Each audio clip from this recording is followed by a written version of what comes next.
What's up, everybody? It's your boy, Mr. Dugai, coming at y'all with another episode of Dropping Down with Mr. Dugai. And the next division we're going to take a look at is the NFC South. For anybody who want to drop a dollar on the Cash App information is down in the description box. Also, if you want to follow me on social media, that information is down in the description box. If you're a subscriber to the channel, greatly appreciate the love and support. If you're new to the channel, welcome. Make sure you subscribe, hit the bell notification button, like the video, and share it with your folks. Well. NFC South, man. We'll take a look at this division. First, starting off with the Tampa Bay Buccaneers, who won the division, I think, 3 or 4 years in a row, however many years it's been. Look, they expected to be good again. Now, look, disappointing into the year last year. Lost to the Washington Commanders at home. Again, that they probably should have won, but fell short. Head coach Ty Bolden has done a good job over there.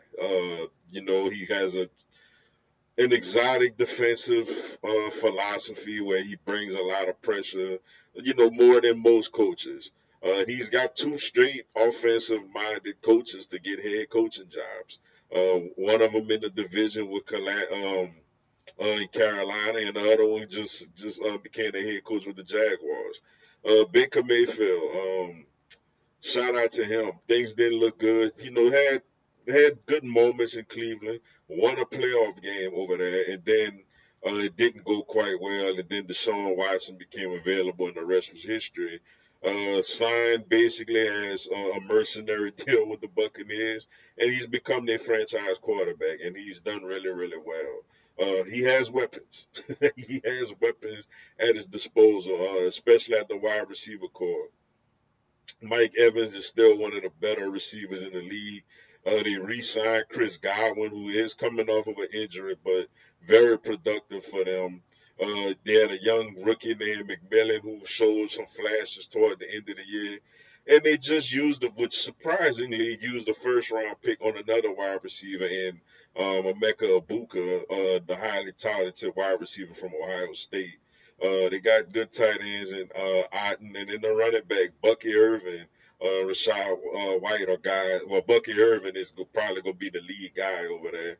And defensively, they added Hassan Reddick, former Eagle, to come off the edge. Re-signed Levante David, who's been a mainstay for them at the linebacker core, and they added some pieces in the secondary. Two rookies who I like a lot, Benjamin Morrison and also Jacob Parrish, I think are two guys who could really play a lot as rookies. Next team we're gonna check out is the Atlanta Falcons, led by head coach Raheem Morris. And look, I'm just gonna keep it 100. I don't think he's a great head coach. I think he's a solid defensive coordinator. I don't think he's a good head coach. Man, I think he's going to be coaching for his job this season. Quarterback Michael Penix, who is going to be responsible for trying to keep Raheem Morris's job. Showed some flashes. Got in late last year, but showed some flashes. And he has some nice weapons to work with. Drake London, who I think is starting to solidify himself as a really solid receiver. A Mike Wallace type of receiver, as far as his skill set and everything. Tight end Kyle Pitts is somebody who hasn't put the production together yet. You just continuously waiting on that, but the talent is just through the roof as he was a former number 4 overall draft pick. And then the backfield, guys with Bijan Robinson, who I think is one of the better backs in the league already. Algier, the solid offensive line. They can run the football. Defensively, they still need a little more pass rush. Linebackers still need a real playmaker in that position, but AJ Terrell at corner is one of the better corners in the league. And Jesse Bates is arguably one of the best safeties in the league. Then you're looking at the Carolina Panthers. Uh, Finished the year with a lot of momentum. You nearly beat my Eagles in the regular season. Nearly beat the Kansas City Chiefs in the regular season. And it's led by Bryce Young, man. Bryce Young, who Beginning of the year, it looked like he just had no confidence whatsoever. But to his credit, he took his demotion like a man and stayed positive and kept working. His opportunity came back around and he ran with it. He's starting to look like a promising young quarterback again. Uh, they got receiving core, still got veteran Thielen, and they added Ted McMillan, the rookie from Arizona, who was probably in a lot of people's opinion the best receiver in the draft, besides like Travis Hunter this season. Running back, they added Rico Dabo, the star run, well not star, but the lead running back for the Cowboys last season. They re-signed Tommy Tremble. They like what he does for them at tight end. Defensively, gonna have to still add some guys on that front seven, but I think they got an exciting young secondary led by J.C. Horn. And then the last team we're gonna look at the New Orleans Saints, who just hired our offensive coordinator Kellen Moore. He brings in Brandon Staley as a defensive coordinator, which I think is actually a really good hire. And I think they're gonna have a much better coaching staff now than the previous coaching staff they had, led by Dennis Allen. But they got questions. They got questions, and the biggest question they got is at the biggest, most important position in probably all the sports is who's their quarterback. Their options are Spencer Rattler, who will be a second-year fifth-round pick, and Tyler Shaw, who is a guy that I know most Saints fans, trust me, I know a bunch of them, including my dad, is a guy that most Saints fans didn't want to be the quarterback, but obviously there's some upside there. The offensive line has a chance to actually be pretty solid. Um, with the first round rookie Banks, who I think is really, really good. They moved a couple of other guys around. Penny, I think, is going to play guard for them now. Alvin Kamara is still really, really good. Getting a little up there in age, but nevertheless still very, very productive and very dangerous.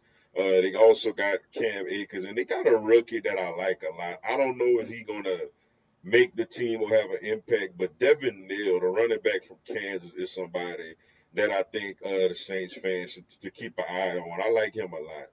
And defensively, Cam Jordan is on his farewell tour. I'll say that. I don't think he's give you much more production when he's on his farewell tour. Chase Young is a guy that they invested a lot of money in, gonna have to live up to the contract. Don't know if I would have quite gave him that type of contract, but nevertheless they did. Demario Davis is 1 week he's on a farewell tour, 1 week he still look like he could play. He's up and down, he's getting up there in age. Stoutsman, I think his name is, the rookie linebacker from Oklahoma. He was another rookie who I like a lot and I think could make some noise for them. And in the secondary, some young corners, man. Led by Kool-Aid McKinstry. And then they got some veteran safety, two Louisiana-born veteran safeties, Tyron Honey Badger Matthew and Justin Reed. And that's their squad, man. But here's my predictions for this NFC South. I'm gonna go with Tampa to win it again, man. I just think they're more talented. They head over heels more, unless there's injuries or something like that. They head over heels better than everybody in this division. With Baker Mayfield, the receiving core they got, and the pieces they added defensively, along with Ty Bowles' scheme. I think they win the NFC South again. I'm gonna go Atlanta second. They got a lot of offensive talent. I think if Penix could take a step up, with Zach Robinson as the OC, they could put up some points, and they got a lot of offensive talent. I'm gonna go Atlanta second. I'm gonna go Carolina third, simply because I just like their quarterback back position better. I love their secondary, their young secondary. They got a nice young. They got some decent running backs as well. But I'm gonna go Carolina third, and I'm gonna go the Saints last. I do like their coaching staff. I do like some pieces on the team, but you need a. I don't know if I believe in their quarterbacks, the quarterback run, man. Two guys that somebody posted the other day, matter of fact, that Madden got them both ranked in the 60s. And I don't think any of us on Madden would feel comfortable operating a team with a quarterback with an overall in the 60s. Sorry, Pops. No, my Pops not going to like this prediction at all. He's a big Saints fan. But I got the Tampa Bay Buccaneers winning the NFC South, Atlanta Falcons second, Carolina Panthers third, and the New Orleans Saints last. But with that being said, man, that's all I got for y'all today. Appreciate y'all checking out the video.